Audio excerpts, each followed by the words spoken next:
আসসালামু আলাইকুম। আশা করি আপনারা সবাই ভালো আছেন। ইঞ্জিনিয়ার এগ্রো নতুন একটা ভিডিও নিয়ে আপনাদের সামনে আবার হাজির হইলাম। অনেক দিন ধরে গরুর খামারের ভিডিও দেখতেছেন, খামারের ভিডিও দেখতে দেখতে আপনারা বিরক্ত হয়ে গেছেন। ভাবলাম একটু খামারের বাইরে আজকে আপনাদের ভিডিও করে দেখাই। তো যাই হোক, এই যে আমাদের গরুর খামারের গেট দেখতে পাচ্ছেন, আর এটা হচ্ছে আমাদের বাড়ি আঙ্গিনা। তা আজকে আমি আমার বাড়ির চারপাশে যা কিছু আছে সব কিছু আপনাদের দেখাবো। হয়তোবা দুই একটা ভিডিওতে এই গাছগুলা দেখছেন আমাদের বাড়ির আঙ্গিনার সাথেই। এটা হচ্ছে একটা আনারের গাছ,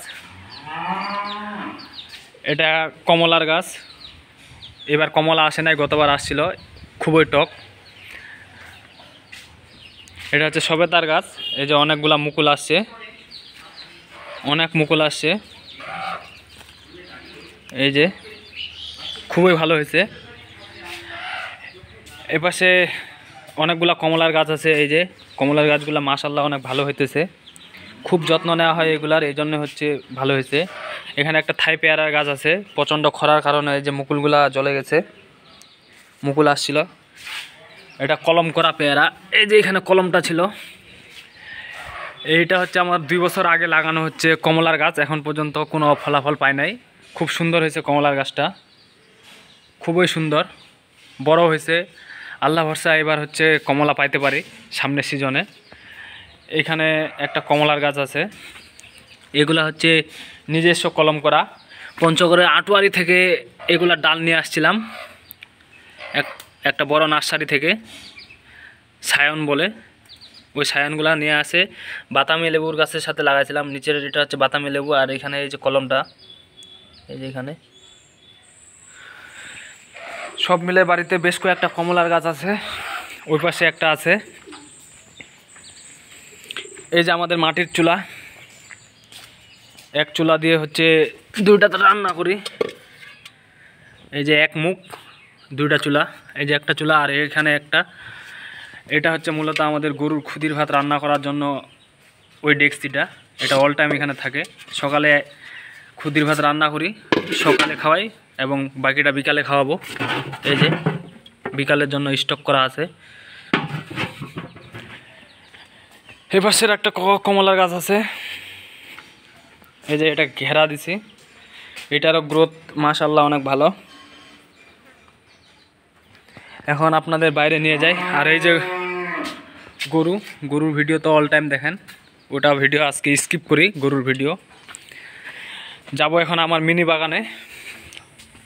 কয়েকটা ভিডিওতে আপনাদের দেখাইছি আমার মিনি বাগান। এই যে আমার মিনি বাগান। মিনি বাগানের ভিতরে ঢুকি, এখানে বেশ কয়েকটা গাছ আছে, বাড়ির সাথে মিনি বাগান আমার। এই যে ডালিম, 1 বছর হয়েছে এটা লাগানোর। একবার ফলন আসছিল 5-7টা ডালিম, এবার অনেকগুলো ডালিমের ফলন আসছে, প্রায় 50 থেকে 60টার মতো ডালিম ধরছে এবার। এই যে দেখেন ডালিমে ছেয়ে গেছে। আর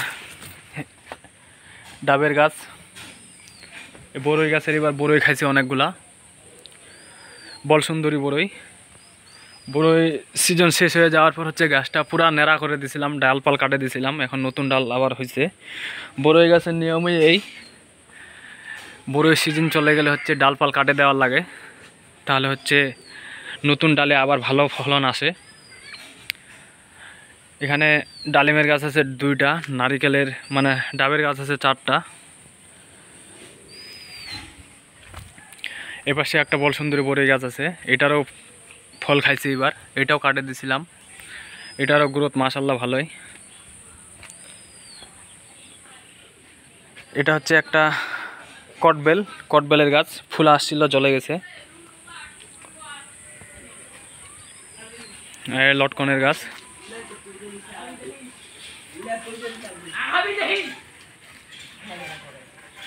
লটকন,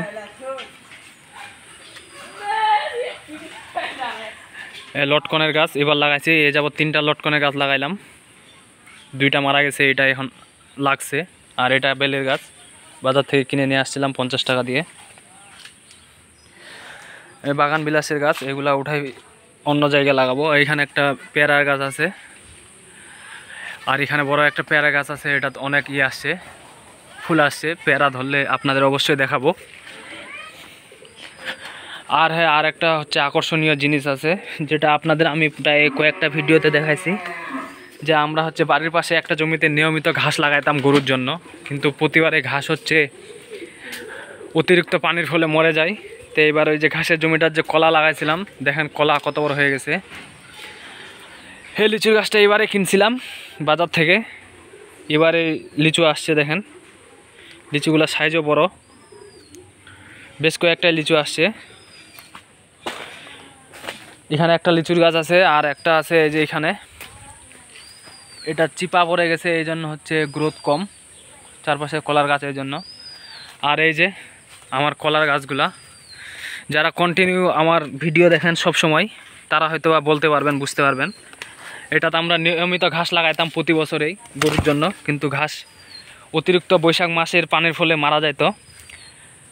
তো এইবার আমরা হচ্ছে ঘাসের যেহেতু জমি পাইছি, এই জন্য এটাতে এবার কলা লাগাইছি। এখানে 3টা জাতের কলা আছে, চিনি চাম্পা, সাগর কলা, মালভোগ কলা। বেশিরভাগই হচ্ছে সাগর কলা আছে, চিনি চাম্পা কলা। কলার গাছগুলার গ্রোথ অনেক ভালো। আর মরিচ লাগাইছিলাম কলার গাছগুলার ফাঁকগুলার, এই যে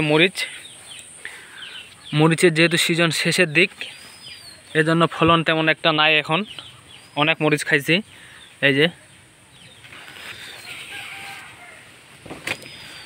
আর এপাশে হচ্ছে আমি কিছু শীতকালীন সবজি লাগাইতাম, রমজান মাসে খাইছি, কিছু আছে।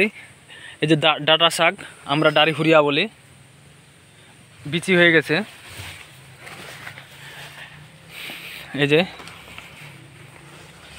জঙ্গল হয়ে গেছে একেবারে, যেহেতু এগুলা হচ্ছে পরিষ্কার করা হয় না। এপাশে অনেকগুলা লেবুর গাছ আছে।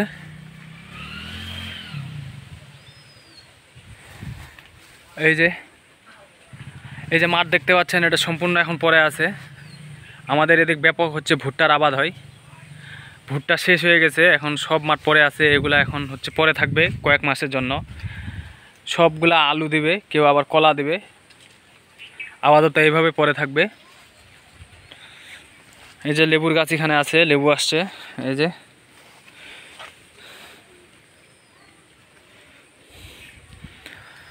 এপাশের কলার গাছগুলোও খুব ভালো হয়েছে।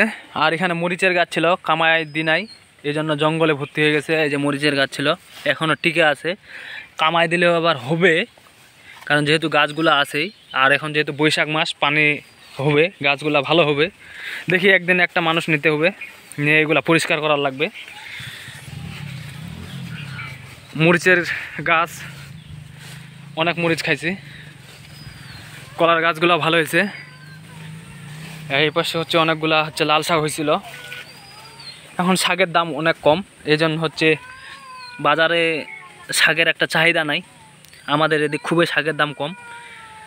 আর একটা পরিবার আমরা কত শাক খাবো, নিজে খাই দেয় যেগুলো আছে, এগুলো পরে আছে।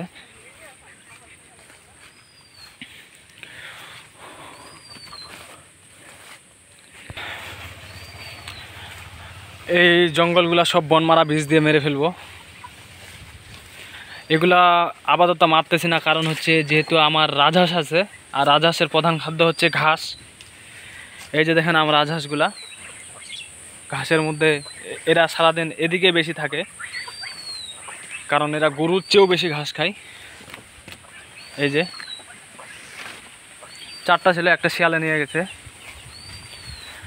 অনেকগুলা মরিচ পাকে পড়ে আছে, এগুলো তোলার লাগবে, কারণ আবহাওয়া খারাপ, যখন তখন বৃষ্টি আসতে পারে।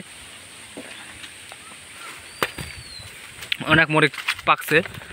এই যে, তো যারা সবসময় ভিডিও দেখেন তারা হয়তো বা বুঝতে পারবেন যে কলার গাছগুলা কেমন লাগাইছিলাম, কেমন হয়েছে এখন।